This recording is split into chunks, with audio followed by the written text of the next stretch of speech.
नाही का एकनाथराव खडसे ज्यांनी मला जी माहिती आहे त्याच्यावर SIT नेमली गेली होती विधानसभेत, त्यावेळेला मी होतो. महसूल मंत्र्यांनी त्या संदर्भात SIT नेमली. चंद्रकांत पाटील यांनी प्रश्न उपस्थित केलेला होता की त्यांच्या मतदारसंघामध्ये राष्ट्रवादीचे ज्येष्ठ नेते एकनाथराव खडसे यांनी 84 एकर जमीन घेतली हायवेला लागून आणि ती जमीन त्यांनी हायवेला दिली, विकली. त्यातला मुरुम जो होता हा संपूर्ण 84 एकरचा सपाट कोणती जमीन त्यांनी त्याच्या कुटुंबियाच्या नावावर होती. ती जमीन त्यांनी तो मुरुम हायवेला दिला, जो धुळे नागपूर हायवे चाललेला होता त्यांना. आणि हे करत असताना त्यांनी रॉयल्टी मात्र पाडलेली. आज एखादं ट्रॅक्टर रेतीचं असेल, मुरमाचं असेल, खडीचं असेल, लगेच RTO त्यांना पकडतात, तहसीलदार त्यांना पकडतो, पोलीसवाले त्यांना पकडतात. आणि पकडल्यावर त्याला जमा करून घेतात, वर्ष 2 वर्ष सुटत नाही. 1.25 लाख एक तुम्ही ब्रासला तुम्ही त्या ठिकाणी त्याला दंड ठोकतात. आणि खडसेंसारखे मंत्री राहिलेले, 7 खात्याचे मंत्री राहिलेले, 15 वर्ष लालदेवच्या गाडीत फिरलेले महसूल मंत्री राहिलेले एक नेते हे 84 एकरचा डोंगर खोदून टाकतात आणि 1 रुपयाची रॉयल्टी काढत नाही. म्हणजे त्यांना असं वाटलं की मांजर दूध पितं आहे, डोळे बंद करता येतं, त्याला कोणी बघत नाही, असा हा प्रकार मला वाटतं झालेला वाटतो आहे. आणि त्यांनी त्या संदर्भामध्ये सगळा डोंगर पोखरला, सगळा मुरुम विकून टाकला कोट्यवधी रुपयाचा. रॉयल्टी मात्र 1 रुपया त्या ठिकाणी भरली नाही.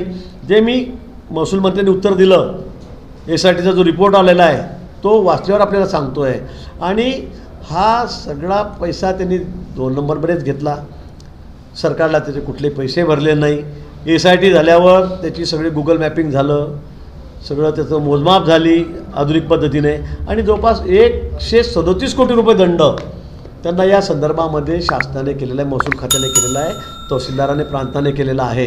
हा मोठा गंभीर गुन्हा आहे खरं म्हणजे तुम्ही एक ट्रॅक्टर पकडलं त्याच्या माणसाला एवढं दरदर करतात. आणि यांनी हजारो ट्रॅक्टर त्या ठिकाणी विकून टाकले, लाखो ब्रास माल विकून टाकला, याकडे कोणी बघितलंही नाही. म्हणजे ही बाब अधिक गंभीर आहे. आणि म्हणून मग त्यांना शेवटी नोटिसा देऊन त्यांना उत्तर विचारून ते उत्तर देऊ शकले नाही, रॉयल्टी भरलेले दाखवू शकले नाही. आणि म्हणून त्यांना त्या ठिकाणी 137 कोटी रुपया दंड झालेला आहे. ते कोर्टात गेले, सेशन कोर्टात गेले, हायकोर्टात गेले. कोर्टाने त्यांना धुडकावून लावलं, त्यांना त्यांचं म्हणणं ऐकलं नाही. त्यांनी सांगितलं तुम्ही प्रांताकडे जाऊन आधी दाद मागा, तिथे 1/4 पैसे आधी तुम्ही भरा. त्यांना 35 कोटी रुपये त्याच्यामध्ये 1/4 रक्कम आहे, ती व्हाईटमध्ये भरावी लागणार आहे, नंतर दाद मागावी लागणार आहे. पण ते भरू शकले नाही, त्यांनी ती भरली नाही.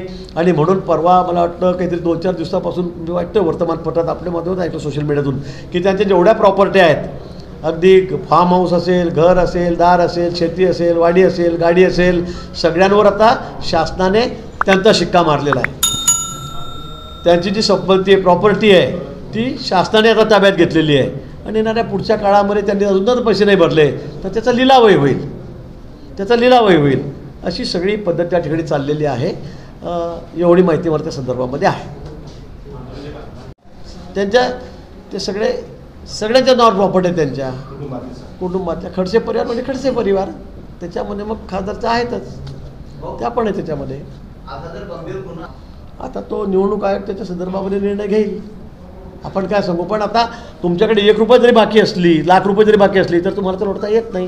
तुमची एखादी टॅक्स भरायची पावती जरी राहिली ग्रामपंचायतची तरी तुमचा फॉर्म बाद होतो. आता मला वाटतं या संदर्भामध्ये कायदा काय आहे, मला याची पूर्ण काय, मी अज्ञानी आहे फार. खडसे साहेब महसूल मंत्री होते, त्यांनी काही विचार केला असेल, कारण ते 7 खात्याचे मंत्री होते आणि 15-20 वर्ष मंत्री होते. मी तर छोटासा त्यांनी उकडल्यावर उचललेला कार्यकर्ता आहे, त्यामुळे मला काही फार आता मी चप्पल राहील का अजून काही घ्यायला राहील का मी हे सांगू शकत नाही. आता मी एवढ्या खालच्या थराला जाणार नाही खरं म्हणजे. पण जे आहे ते फार गंभीर आहे, कारण ती चोरी खूप मोठी आहे. चोरीने हा डाका आहे. 137 कोटी रुपये दंड होतो. महसूल मंत्री तुम्ही आहात आणि तुम्ही 1 रुपया रॉयल्टी भरत नाही, म्हणजे ही चोरी नाही, हा डाका आहे शासनावर. हा शासनाच्या तिजोरीवर डाका टाकलेला आहे मी असं म्हणेन. भोसरी प्रकरणामध्ये सुद्धा त्याला 27 कोटी रुपये दंड झालेला आहे. त्याच्यामध्ये सुद्धा 6 वर्षापासून त्यांनी प्रॉपर्टी विकू नये असं पत्र सगळ्या रजिस्ट्रारला ज्यांच्या प्रॉपर्टी ज्या ठिकाणी आहेत त्यांना देण्यात आलेलं आहे. ते प्रॉपर्टीसुद्धा विकू शकत नाहीत अजून. तिथला अजून लिलाव बाकी आहे त्यांचा, कारण ते भरावे लागणार आहेत. 30 कोटी रेडिएटर असलेली प्रॉपर्टी 3 कोटी रुपयेमध्ये तुम्ही देतात, म्हणजे किती कौतुक करावं त्यांचं आणि किती बोलावं त्यांच्याबद्दल, असं कोणी करू शकतं का? पण त्यांनी ते केलेलं आहे. पण सत्ता असली, पॉवर असली की माझं काही होत नाही